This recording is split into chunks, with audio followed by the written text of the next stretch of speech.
it was an arts lab, so there was workshops on fire eating, and I kind of got to the theater one night, and there were about 30 people in there, and there was lots of gorgeous women in there, and they were topless, actually, because to do this with the fire, you can't do that with your clothes on. You have to take your top off.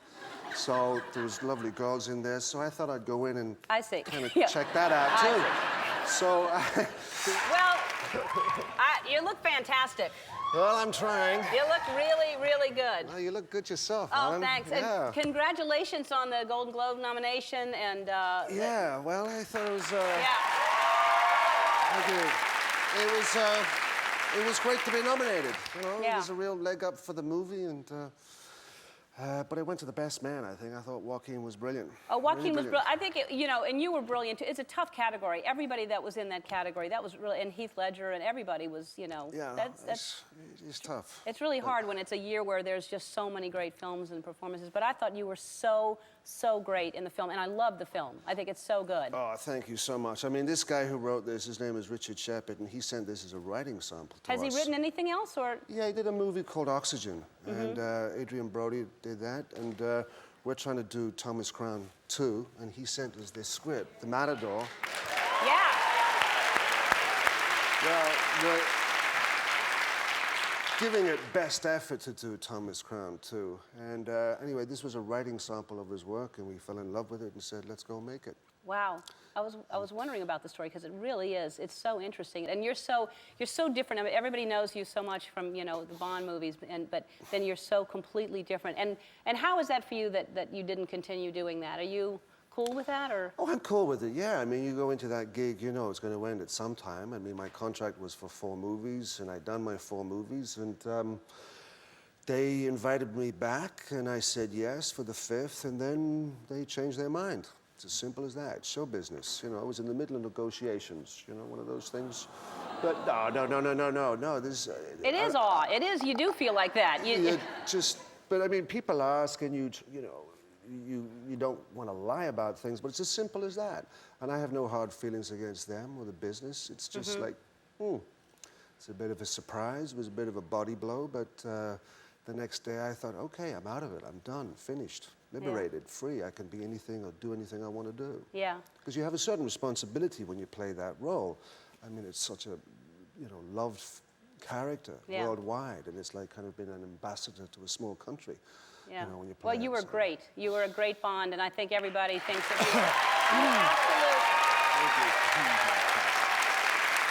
I mean, the absolute best Bond that there was. It's a hard. I feel sorry for this guy trying to do it.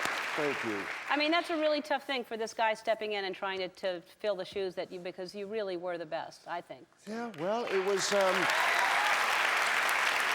it's, you know, it was hard for Roger Moore to do it because, and Roger did a brilliant job too. I mean, there was, you know, there'd been Sean Connery, brilliant, and then there's George, and it didn't connect, and then, so Roger had to step in. So it's a hard gig. I mean, Sean Connery really set the bar high and made it the iconic cinematic character it is today.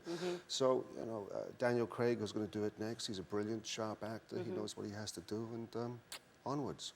It's so interesting, too, because, you know, and I didn't even realize this when I was reading about you today, that you started as a street performer. You were a fire eater.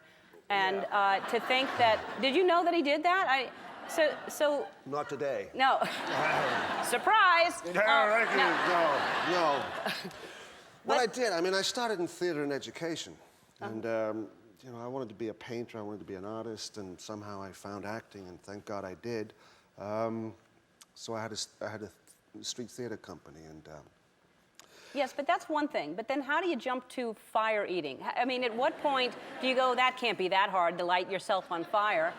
Well, it was an arts lab, so there was workshops on fire eating, and I kind of got to the theater one night, and there were about 30 people in there, and there was lots of gorgeous women in there, and they were topless, actually, because to do this with the fire, you can't do that with your clothes on. You have to take your top off.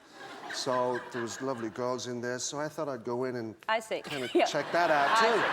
So there was that kind of introduction to it, and you know, so you're watching the girls doing it. Ouch.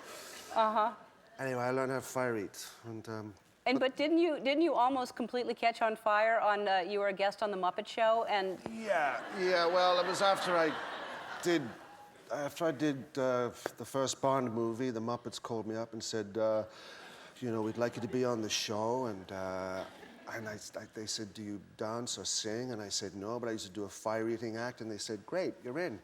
So I went to the show that day, and you spend the whole day shooting the show.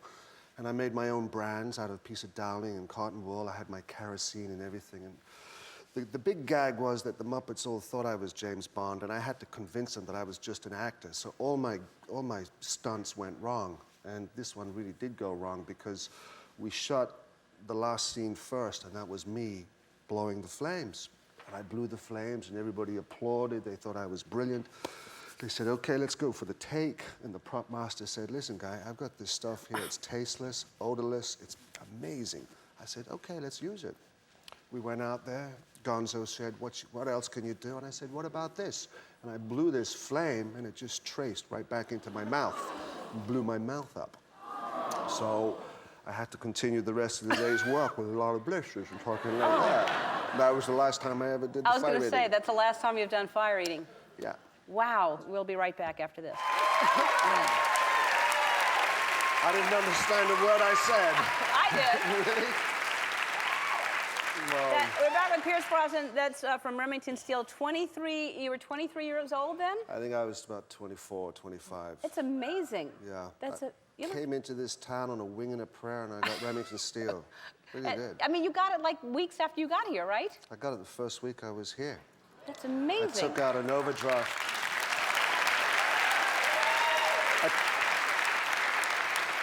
I took out an overdraft from the bank manager of about $2,000, and I said to him I had a job, and I didn't. And I got here, and I found an agent, and the first interview was for this character.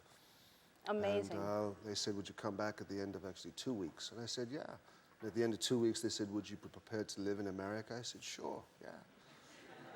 And about, 6 weeks later, they called me back, and I got the job. And you were so good and so smooth and natural. And by the way, everybody's getting a DVD of Remington Steele for you today in the audience. All of you.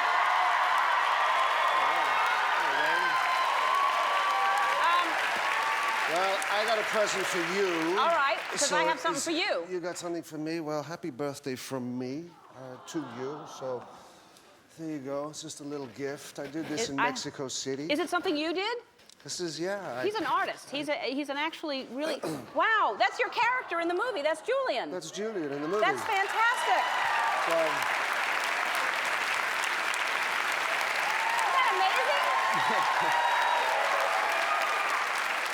an enthusiastic painter, as a friend of mine says. Thank you so... I love it. I oh, absolutely love it. Pleasure. And when you see the movie, you'll understand what's going on in the background. I have something for you. Now, come here. Okay, all right. You come over here. Yeah. You get on the... Hey, wait. It's blowing away. So I get this side? You get that side. All right, and when you see the movie, you'll understand this, too. Okay. Oh, my God.